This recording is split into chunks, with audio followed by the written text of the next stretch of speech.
Hey guys, welcome back to Beyond the Box Score, and I am your host Hayat.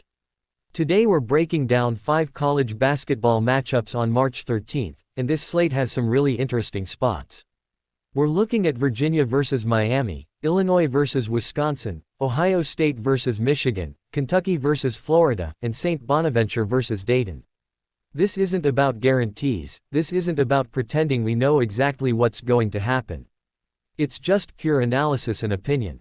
Also, real quick before we dive in, the channel is pushing toward a 2K subscriber milestone, and if you've been enjoying these breakdowns and the raw format where we go game by game and really think through the slate together, hitting that subscribe button genuinely helps a lot.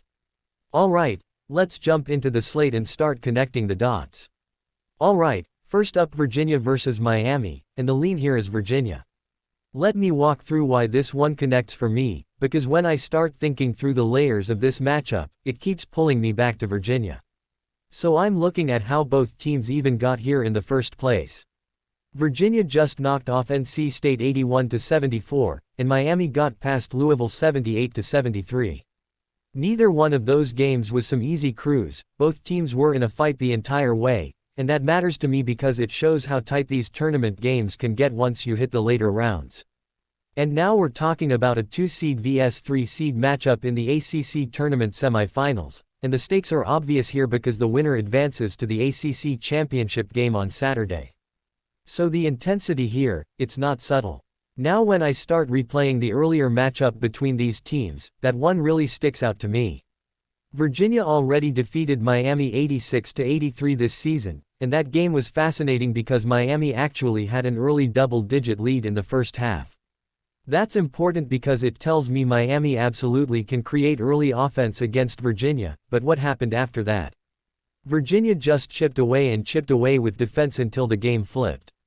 And that's really where the identity of this Virginia team shows up in the numbers. When you look strictly at conference-only metrics, Virginia has the best 3-point defense in the ACC and the best 2-point defense in the ACC. That combination right there, that's brutal to deal with in a tournament environment because it means you're not really comfortable anywhere on the floor. Now here's where the matchup contrast becomes interesting. Miami leads the ACC in 2-point dependency. So if this matchup plays out like their offensive profile suggests, Miami wants to attack inside. They want to create those 2-point opportunities, they want to live in that area of the floor. But if Virginia is sitting there with the best 2-point defense in the ACC, that immediately creates tension in the matchup. And then I keep circling back to rebounding because Miami is one of the best rebounding teams in the ACC. That's a real strength. If Miami can generate second chances and extend possessions, that could absolutely tilt the flow of this game. One path I see here is Miami trying to use that rebounding advantage to keep the pressure on Virginia's defense. But then I look at Miami's defensive side, and this is where the cracks show up. Miami's perimeter defense is bottom 3 in the ACC in 3-point percentage allowed, and they're allowing almost 37% from 3-point range. So if this game opens up even slightly on the perimeter, Virginia could absolutely take advantage of that weakness. And when I stack it all together in my head, Virginia already won the previous matchup 86-83, they carry the best 3-point defense in the ACC, the best 2-point defense in the ACC, and they're facing a Miami team that relies heavily on 2-point dependency while also allowing almost 37% from 3 and sitting bottom 3 in the ACC in perimeter defense. So yeah, when I run through all those scenarios and I imagine the way this game could unfold possession by possession, it keeps circling back to Virginia's defensive structure being the most stable thing on the floor. So yeah, that's where I land. The lean here stays Virginia. Alright, now shifting over to Illinois versus Wisconsin, and the lean here is Wisconsin. Let me walk through this one because this matchup gets really interesting once you start unpacking the details. So first, the setting. This is a 4-seed vs 5-seed matchup in the Big Ten tournament, and that alone tells you we're probably getting a tight game. Wisconsin just came off an 85-82 win over Washington in their last game, so they're already battle-tested in this tournament environment. Illinois, meanwhile, came in with the double bye into the quarterfinals after finishing the season 24-7 overall and 15-5 in Big Ten conference play. And that 15-5 mark actually put them in a three-way tie with Michigan State and Nebraska in the standings, but Illinois lost the tiebreaker, which still left them as a top 4 seed. So this is a really strong Illinois team from a results standpoint. But once I start thinking through roster makeup and structure, that's where the layers come in.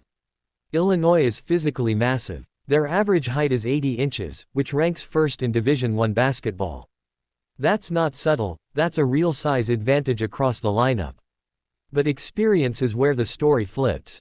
Illinois sits 130th in Division I experience, and that's a big number because tournament basketball tends to reward older teams. Now they do have some continuity with 71st in minutes continuity, so these players have logged real minutes together, but they're still not an especially experienced group overall. And then I flip that comparison over to Wisconsin, and the contrast jumps out immediately. Wisconsin sits just outside the top 25 in experience this season. That's a major difference in a tournament game like this where decision-making late in possessions can decide everything. Now stylistically, these teams are incredibly similar. Both teams shoot well from the free throw line, both shoot well from two-point range, and both shoot well from three-point range. So it's not like one team clearly dominates the scoring profile here. Defensively though, Illinois does have some advantages. They're better at not allowing free throws, they're better at defending the perimeter, and they're better at defending the two-point shot. On top of that, Illinois is considered the better rebounding team overall. But here's the thing that really sticks in my head, we already saw these two teams play once this season. Wisconsin defeated Illinois 92-90 in overtime, and that game happened at Illinois in Champaign. That's a huge detail because winning on the road in that environment says a lot about Wisconsin's ability to handle pressure. And when you go deeper into the numbers from that game, the rebounding story is fascinating. Illinois won the rebounding battle overall, and they cleaned up the defensive glass better than Wisconsin. But Wisconsin still grabbed 14 offensive rebounds compared to Illinois with 8 offensive rebounds. So think about that dynamic for a second. Even though Illinois controlled the overall rebounding and the defensive glass, Wisconsin still created 14 offensive rebounds, which means extra possessions, extra chances, and more opportunities to keep the game close. If this matchup plays out anything like that first meeting, where Wisconsin hangs around possession by possession, creates second chances like those 14 offensive rebounds, and relies on their experience advantage being just outside the top 25 in experience compared to Illinois at 130th in Division I experience, then suddenly this game starts looking like another tight battle. And that's what connects for me. Illinois has the size with 80 inches average height, they're first in Division I basketball in that category, they have the 24-7 overall record, the 15-5 Big Ten record, and they were tied with Michigan State and Nebraska in that conference race, but Wisconsin already proved they can win this matchup 92-90 in overtime in Champaign, and they're coming in after an 85-82 win over Washington with a much more experienced roster. So when I imagine the late game scenarios here, tight possessions, free throws, offensive rebounds, execution, that experience edge keeps pulling me toward Wisconsin. And yeah, after running through all of that, the lean stays Wisconsin. Next game between Ohio State versus Michigan, and the lean here is Ohio State plus 12.5. Okay, let me walk through why this one gets interesting the more I sit with it, because this matchup has some really weird emotional and situational layers that keep popping into my head. First off, the obvious piece of context here. Michigan has beat Ohio State twice already. So we're not talking about some fresh matchup where these teams don't know each other. No, Michigan has already taken care of business 2 times, and anytime I see that scenario pop up, the thought immediately creeps in, it's hard to beat someone 3 times even if one team is better. And look, the transcript even acknowledges that reality, Michigan is described as the way better team. I'm not pretending that gap doesn't exist. If this matchup plays out with Michigan firing on all cylinders, if they show up with an A+ game, the ceiling outcome that's mentioned is that they win by 25. That's absolutely on the table. But here's where the situation shifts for me. Ohio State is firmly in the tournament, they're established in the tournament, and they do not need this win. And when a team hits that spot where the pressure is gone, sometimes weird things happen. One path I see here is Ohio State coming into this game totally loose. No stress, nothing hanging over them, nothing where they're thinking they have to grind this thing out to survive. Sometimes that creates the exact kind of relaxed rhythm where shots start falling. Now flip that over to Michigan. They've already beaten Ohio State twice. They're described as the better team. But there's something mentally exhausting about continuing to win the same matchup again and again. What connects for me is just the unpredictability of that third meeting. Maybe Michigan controls it, maybe they do exactly what the projection suggests and roll. If the A+ game shows up, yeah, that 25-point gap is sitting there as a possibility. But then I look at the actual line and that's where my brain pauses. The number here is Michigan minus 12.5, and the other side of that is Ohio State plus 12.5. That's a big cushion in a rivalry game. And remember, even though it's not quite the same as the football rivalry, it's still Ohio State versus Michigan, which means emotions and weird swings can absolutely show up. One path I see here is a tight game where Michigan still wins but doesn't separate the way the line suggests. The scenario mentioned is Michigan possibly wins by 6 or 7. That kind of outcome fits perfectly with a rivalry spot where the better team still handles business but never quite creates that knockout gap.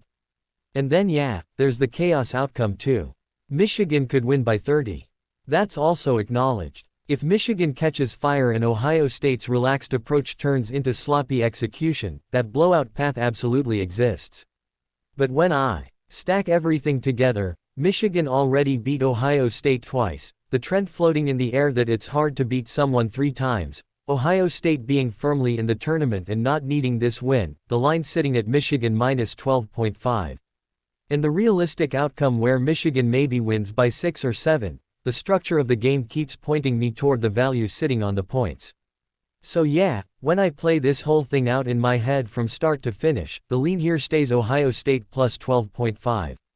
Quick pause for a second. If you've got an even one lean you like so far, hit the like button. That's honestly the biggest signal that these full slate breakdowns are worth continuing. And if you're new here and you enjoy the way we break these games down step by step, hit that like and subscribe button. It takes literally a second for you, but it helps this channel move toward the 2K subscriber goal, which would mean a lot. Alright, let's jump back into the next matchup. Next game we have Kentucky versus Florida. The lean here is Kentucky plus 11.5. Okay, let me walk through why this number keeps pulling me toward Kentucky because the first thing that jumps out to me is the line itself. Florida minus 11.5, Kentucky plus 11.5. And when I look at that number, it just feels big. If this matchup plays out like the market narrative suggests, Florida deserves respect because the hype around them is at an all-time high from last year and this year, but that's also exactly why I start wondering if the number gets pushed too far. Kentucky already got by Missouri, and yeah, it's been a down year and the Kentucky name isn't resonating like it used to. So perception definitely shifts how this line gets built.